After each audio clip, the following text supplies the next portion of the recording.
Olá, muito bom dia. Hoje despertamos para mais uma meditação da Palavra do Senhor Deus.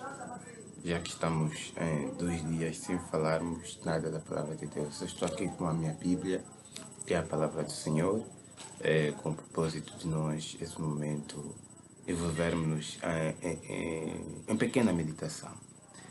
Tem um assunto tão importante que eu gostaria hoje de abordar convosco.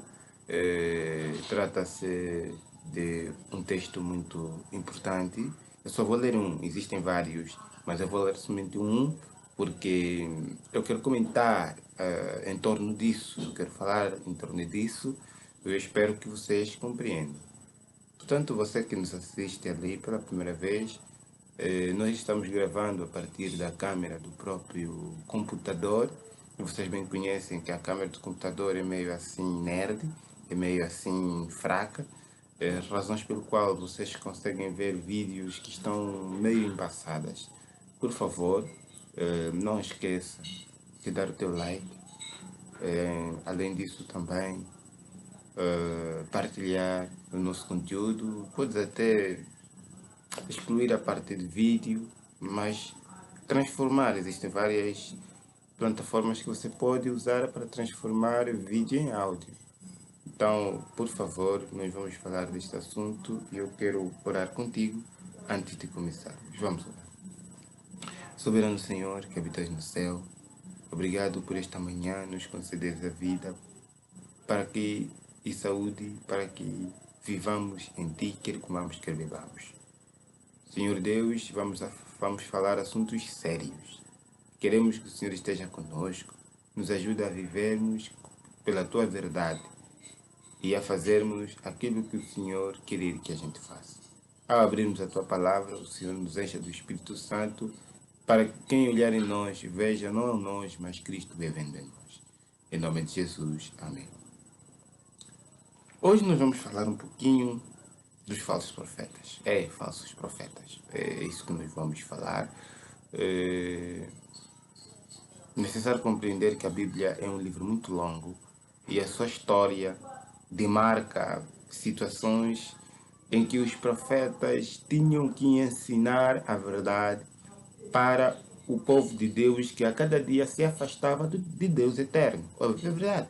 No ensino passado nós falamos que o Deus que nós adoramos, o Deus da Bíblia, que construiu o céu e a terra, nos adotou como filhos seus. Ele nos adotou, sim. Quer dizer que nós não fazíamos parte do coletivo dos filhos de Deus. Existia um grupo específico que ele mesmo escolhera e com o propósito de prepará-los para depois ensinarem as verdades que Deus ensinou a eles para nós. Essa missão não tinha que ser dada a um anjo celestial. Essa missão tinha que ser dada a um homem pecador que compreende a natureza pecadora do outro pecador. É um pouco complicado. Esse assunto podemos retratar numa outra lição, caso vocês queiram. Ou posso fazer um assunto falando sobre isso. Conforme eu estou dizendo, os nossos vídeos são diretos, são todos eles gravados sem nenhuma edição, sem nenhum corte, sem nenhuma mudança. Então queremos que você tenha paciência e assistir até o final, até que o Espírito Santo te toque para você ouvir atentamente aquilo que nós temos para dizer. Mateus é o nosso livro de hoje. Lembrando que Mateus, o propósito do livro de Mateus, quando ele escreveu esse livro, ele não considerava da palavra de Deus. Eu disse na lição passada que a Bíblia foi escrita por diferentes pessoas. Ela é tão unida assim, mas não quer dizer que foi uma pessoa só que a escreveu. Foram vários autores. E os cristãos judeus acharam-se por bem juntar, não em toda ela, para ficar num único conjunto, pois assim poderiam evitar com que os artigos antigos pudessem se perder. As cópias dos artigos antigos pudessem se perder. Foi assim que foi unificado a Bíblia. Não sei se conseguem me compreender. Então, Mateus 24. O Senhor Jesus disse o seguinte no versículo 24. Porque muitos surgirão, porque surgirão falsos cristos e falsos profetas e farão tão grandes sinais e prodígios para enganar. Se possível fora, enganariam até os escolhidos. Eis que eu vos avisei, disse o Senhor. Então nós nos encontramos que o Senhor Jesus já conhecia o evento que deveria acontecer. Lembrando para vocês que o capítulo 24, versículo 1 em diante do livro de Mateus, retrata de uma situação em que o Senhor Jesus estava ensinando aos seus discípulos quanto aos eventos finais que deveriam decorrer na face da terra. Ou seja, que deveria acontecer um movimento tão forte na terra que, se possível, enganariam os próprios escolhidos. É complicado. Os escolhidos podem ser enganados? Segundo o Senhor Jesus, achou que sim. Eu falo a você ali que está me ouvindo, que está assistindo este vídeo, você que é evangélico, você que é cristão, você pode ser enganado pelo diabo. Já imaginou um dia de que talvez você já foste enganado por resto da tua vida e você não sabia? Para isso, uma das coisas tão importantes que a gente está esquecendo nos últimos dias, a palavra de Deus.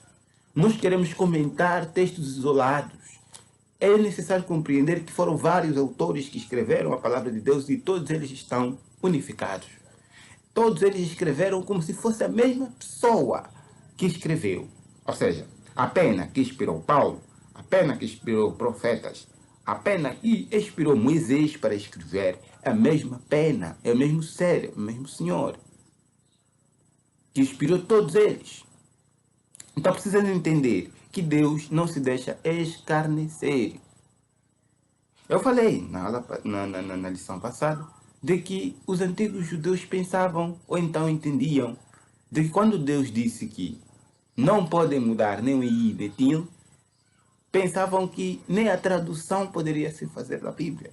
Então deixaram com que os livros que estavam em aramaico permanecessem em aramaico e hebraico permanecessem em hebraico. Lembrando a vocês que depois começaram a vir povos que não falam nem hebraico nem aramaico. Como é que fica? Aqueles eruditos, aqueles que compreendiam a leitura dela, tiveram uma máxima tarefa de mudar, ou então traduzir, mudar não, desculpem, de traduzir as escrituras de um idioma para outro idioma. Foi um trabalho áspero. Vocês sabem que ao alterarmos uma palavra de um idioma para outro, nem tudo tal como no original será como é na linguagem traduzida. Razão pelo qual que quando estamos a estudar a Bíblia, temos que estudá-la de uma forma clara e precisa. Esse estudo que a gente tem que fazer, nós temos que comparar textos do original, o que significava, porque uma palavra no original significava muita coisa. E também pode significar muita coisa. Então Jesus está dizendo que falsos cristos e falsos profetas surgiriam, enganariam até os escolhidos. O apóstolo Paulo também reconheceu de que viriam falsos profetas com o propósito de enganar. Enganar. E João diz no livro do Apocalipse que seriam enganados todos aqueles que os seus nomes não estão escritos no livro da vida. Então, se eu vou ser enganado, isso quer dizer que meu nome nunca esteve escrito no livro da vida. Complicado. Deus a falar que meu nome não está escrito no livro da vida. Eu que sou cristão, eu que vou à igreja, eu que vou ao domingo à igreja, pego a Bíblia na mão. Você pode estar num grande gangue e você não sabe nada. Você pode estar lá. Deus, não é que Deus vai te queimar por isso, não. Não estou a falar que Deus vai queimar pessoas porque fazer isso e aquilo, não. Deus vai destruir aqueles que negligenciam a tarefa que ele veio fazer. O que ele veio fazer na terra? A Bíblia, no livro de João capítulo 1,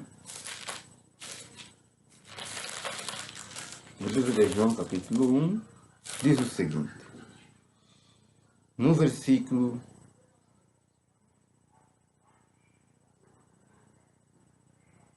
vamos começar a ler no versículo 2.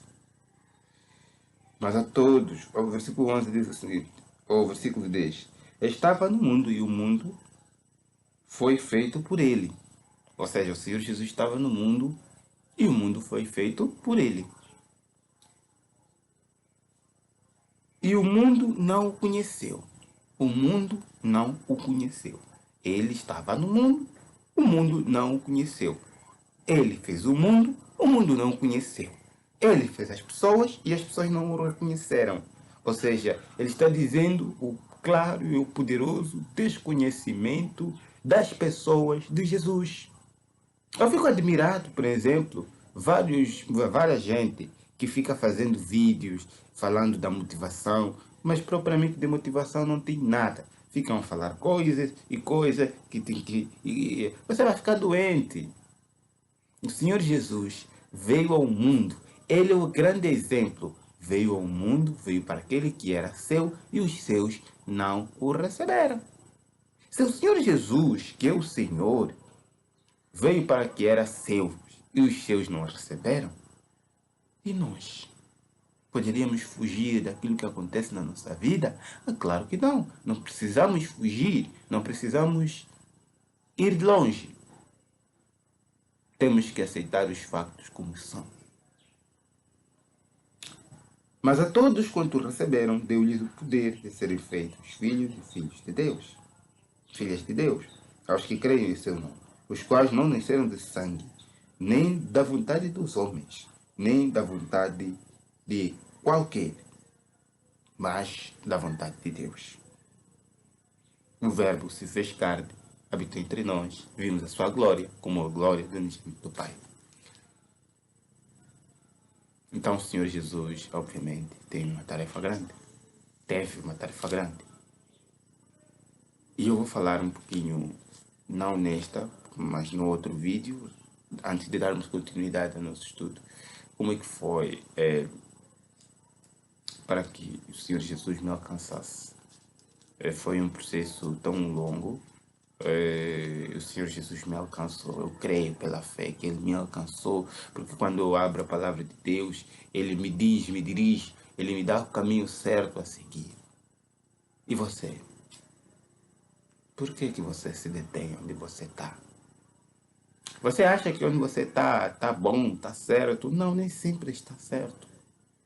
Você não tem que seguir homem algum, nem nas minhas palavras, daquilo que eu estou dizendo. Você tem que seguir o que a palavra de Deus, a Bíblia Sagrada, diz. O que a Bíblia afirma. O que a Bíblia ensina. O que fala. E orar. Não só a Bíblia, você tem que ter uma fé viva. E essa fé viva é de inteira comunhão com Deus. Ou seja, você tem que conhecer Deus pessoalmente. Assim como Moisés conheceu Deus pessoalmente, assim como Enoque conheceu Deus pessoalmente, você também precisa conhecer Deus pessoalmente. Quem é Ele? A Bíblia diz que Ele é Deus, mas quem é Ele? Porque você não pode se confiar simplesmente porque a Bíblia diz Deus é assim, Deus é assim. Não, você precisa conhecê-lo pessoalmente. Você precisa sentar com Ele, comer com Ele na tua casa. E isso será uma tarefa de você convidar Deus na tua casa. É claro que Deus vai estar na tua casa se você convidar. Você pode não ver Ele, mas você consegue sentir que Ele está na tua casa. E também consegue sentir quando o espírito de demônio que está na tua casa. Por isso que eu lhe aconselho, eu lhe convido. Você que está ali em casa, me ouvindo, não te detenha. Venha. Comece a estudar a Bíblia. Veja os feitos de Jesus. A Bíblia serve para isso, é para ensinar o que Jesus fez, o que Deus é. É isso que a Bíblia ensina. Mas a comunhão, ele só ensina que tens que ter comunhão com Deus. A comunhão não está na Bíblia. A comunhão está em você buscar a Deus. Porque é assim que você vai crescer na fé. Tanto, muito obrigado por você vir.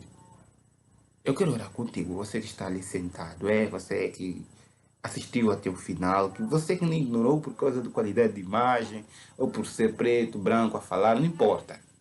Você que esteve ali assistindo até o final, eu quero te convidar, você que está na tua sala mesmo, a senhora que está na tua cozinha, a senhora que está ali a dirigir essa cozinha, por favor, dê um segundinho, olhe um pouquinho neste lado, por favor, olhe aqui, permita que eu ore por ti. Você me permite que eu ore por ti? Muito obrigado. eu vou orar por ti. Você foi grande cristão um dia. Você estudou muito a Bíblia um dia. Você era aquela irmã influenciadora. Você influenciava irmãos, irmãs. As pessoas quando olhavam em ti diziam, olha, eu quero ser como aquela irmã. Mas a tua fé se esvaneceu. Eu quero orar contigo. Permita. Santo Deus, Santo Pai que habitas no céu.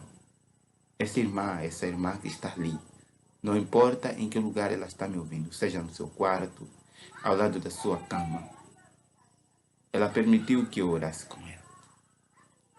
Eu não conheço o nome dela, mas o Senhor conhece todos os detalhes de cada um. Por favor, tenha misericórdia e perdoa os nossos pecados. Toca o seu coração para que lembre do seu primeiro amor, Deus, e se dirija a Ele novamente. Quero lhe convidar, Senhor Deus, para fazeres parte ativa nas nossas vidas. Transforme os nossos corações e faça de nós filhos que vivam para glorificar o nome de Deus. Em nome do Senhor Jesus. Amém. Obrigado e esteja mais uma vez com Deus. Muito obrigado por participar conosco em oração. Deus te abençoe e até a próxima lição.